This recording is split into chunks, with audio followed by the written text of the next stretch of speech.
have a sixth sense. Pretty much a sixth sense is following your hunches. You know, if you're trying to do something in life and then, you know, you kind of get that feeling in your stomach, say, you know what, I feel good about this, you know, that I could possibly do this. You have to follow your hunch. And you must always remember there's a piece of God in all of us. So is there anything that you guys can name that God cannot do? Can anybody name anything that God cannot do? So if we all have a piece of God in us and he's on our side, I mean, we can do anything we put our minds to. We can do anything if God can do it because God is in us. So you must always remember that. No one probably ever thought we'd walk on the moon, but we're on the moon. We can do anything. And the last is the golden rule. And the golden rule is do unto others as you want others to do unto you. So before you're about to do something, you want to think, you know what, I'm about to go do something negative to this person. Do I want that to happen to me? And if you don't do it. If you're about to do something good and it's going to benefit mankind and another person, then do it. That's the golden rule. It's pretty much like the Bible says, you reap what you sow. What the Hindus say, like dharma, pretty much, you know, karma, what you put out that comes back to you. You know, it's all the same thing. Now, you know, those are the 10 principles of success of books that I read that I felt was the most important. So, you know, I pretty much, you know, told you guys that part.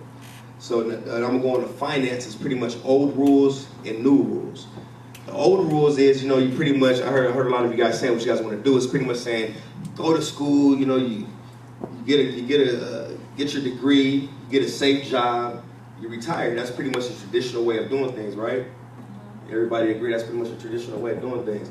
But in today's day and age, you kind of have to go the extra mile like we were talking about earlier. You just can't do that. You have to know what to do when you make this money. Because you can go to school, get a good degree, get a good job. When you're making your money, how are you going to keep your money? You know, so say you may start making $100,000 a year. How are you going to keep the $100,000? You've been educated for all these years, but you've never been told how to keep it. You know, now I'm not a financial advisor, so I'm not going to tell you what to do to keep your money. I'm just putting it in your head. Don't just go to school to learn. Also, pick up a book, hire a professional, but figure out what you're going to do with your money when you get it. That's the most important thing, because you don't want to spend all this time in college and working this great job and getting all this money. Then you look up and they say, man, I'm broke because I didn't know what to do with my money. So that's something you have to look into, you know, because a lot of entertainers, you know what I mean, face that adversity, such as like Mike Tyson. Mike Tyson, he had $100 million. A lot of you guys probably want to have at least $1 million in your life, right? Like, I want to get $1 million. He had $100 million and then lost it all. So it wasn't about how much money he made, it was about how much he could keep. He didn't keep his $100 million because he didn't know what to do with it. So find ways to keep your money, you know, make some investments, man, and get out there, you know, take some chances, but take some financially educated chances. Pretty much I'm going to talk about financial slavery and financial freedom. When you guys watch TV a lot, it kind of puts in your head, like when you guys watch, who watches the Kardashians? You guys watch it? You girls don't watch the Kardashians? Don't watch nothing like that? Well, you guys watch The Hills or anything like that? You watch The Hills?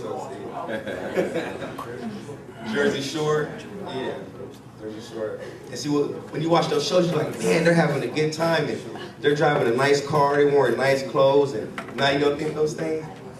You think the opposite, so you're very sorry. Yeah, how can they what? How can they disrespect this stuff on TV? And see, that's pretty smart, because pretty much what they're doing, they're trying to teach you how to be financial slaves. Instead of saying, when you get your money, do the right thing with it, they're saying, hey, look, when you get your money, go buy this car that you might not be able to afford, go get this house you probably can't afford, and go buy all these clothes that you probably can't afford. So, you know what I mean? Make sure you watch out what TV is trying to feed to you. You can't just listen to everything that they're trying to tell you and that they're trying to put on a magazine, like look like this person, be this person, spend this amount to be that. You're gonna be a financial slave. To have freedom, financial freedom, it means that your money is making money for you, even when you're not there. It's called passive income because you made a proper investment.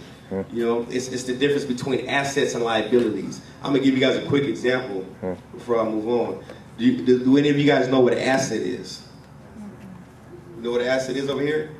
An asset? An asset. What's an asset? I don't know what it means, but... You guys know what an asset is? You guys might go to school for a long time and they may never tell you what an asset is or a liability. That's crazy. A-S-S-E-T. What is it? And see, that's the thing, you know, you guys go to school for a long time and nobody knows what an asset is. An asset is very simple. I'm gonna keep it simple. I'm not gonna give you the a dictionary, version of it. I'm just gonna tell you so you guys can understand. Asset is anything that is putting money in your pocket. If it's bringing money into your pocket, that means it's an asset. So that means the liability is, what's the liability?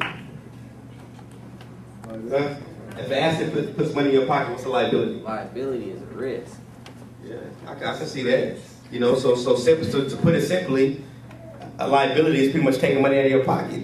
You make these, if it's a risk, it may be a risk that is going to take money out of your pocket, right? And everybody wants money in their pocket. So my thing is just saying like this.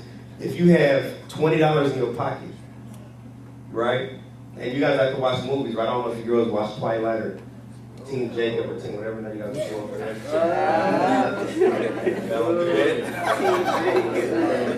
The new Saw's coming out. Y'all might want to watch Saw 3D or something like that. I don't know.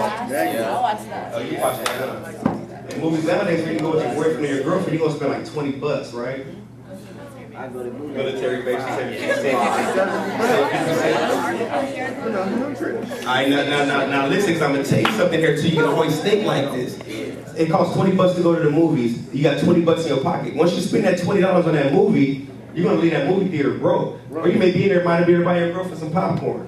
You know what I mean? So it costs too much, exactly. But popcorn wouldn't cost too much if you understood I can buy that extra popcorn if I have more assets. So you have $20 in your pocket, instead of spending that $20, you say, we're gonna go to the movies next week. I'm gonna go to Smart & Final or Costco, buy a big bag of candy, take it to my school, you know what I mean? Sell that candy, turn that $20 into $60. Now that I got $60, I can spend $20 an extra $5 on popcorn, and I still got some money left to invest again.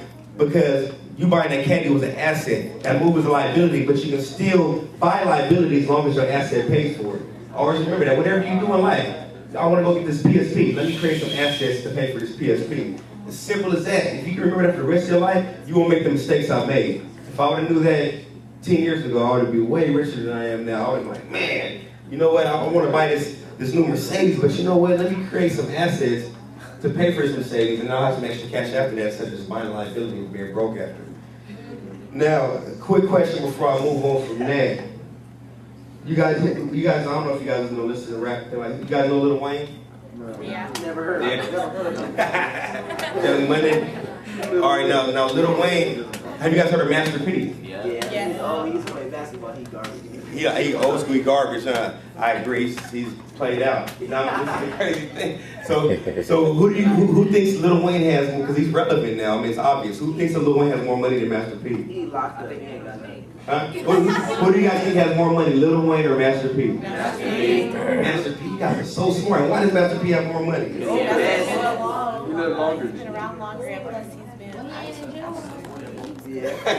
Wayne looks like he's been. You know why Master P is richer? Because Master P was smart enough to invest in more assets than liabilities. You don't see Master P right now in the limelight. You don't see him pulling up in the Phantoms and wearing all the jewelry. But Master P owns a travel agency. Master P is invested in a wireless, cell phone wireless company. Master P has all kind of different investments that he's invested in. He owns his own record label way before Young Money came around. So he's worth, can you guys guess how much Master P is worth? $27 million.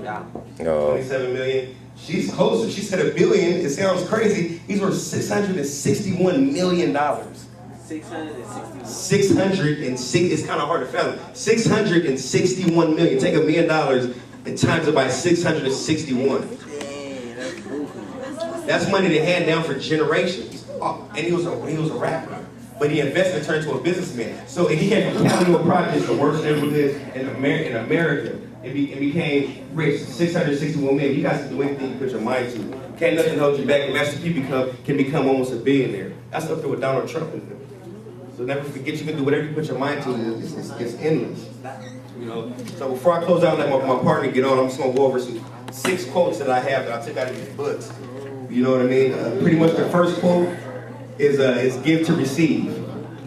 The reason I say give to receive is because you can never receive anything from this universe or from God or from anybody if you don't give first. So you must always remember giving is living. Always be conscious of the present. Live in today. Instead of thinking about the past and dwelling on that, my father used to always tell me don't cry over spilled milk. It's the truth, don't cry over spilled milk, because you're not going to be grateful for what you have today if you're worried about what happened in the past. Don't worry about the future because today is a down deposit on your future. What you do today is your future. So if you want a good future, do good today. Simple as that. It starts today. Your future is right now. So that's your down deposit. Don't be afraid of anything. Why be afraid of the future when what you do today is your future? Simple as that. If you want to know your future, think about what you're doing today, and that's your future. Every problem is an opportunity in disguise. I've been through so many ups and downs and so many different things, and each thing that I've been through helped me out. I had friends kill friends in my life. You know what I mean? I had friends try to rob me and think bad about me and do negative things to me and people close to me. But it just made me stronger because then I realized, you know what? These gangs in these streets and homeboys, it's not always cracked up to be. Let me worry about my real family, my real loved ones, the people that really care about me. You know? Always do your best. If you do your best, say at the end of life, you can always put on your tombstone, here lies a man that did his best. Whether you end up rich or not, mentally, spiritually, or physically, you know, whatever it is, whether you're doing good or bad, you can always say, I did my best. And you'll never feel bad if you did your best. You never feel bad if you did your best. And always focus on what you want and don't focus on what you don't want. So pretty much what I'm saying is, you may say, I don't want to be broke. I don't want to be sick. I don't want this. So even if you're thinking about what you don't want, you're bringing it to you. It's the laws of attraction. You bring to you what you say, even if it's negative. So only think of what you want. Only think of positive things, and that's what you're going to bring to you. And then last but not least, have an attitude of gratitude. You know, God's is only going to keep giving to you what you're grateful for. So remember, have an attitude of gratitude. And you know, I'm going to let my partner Miles Aaron take over. I hope you guys take these jewels, put them in your pocket.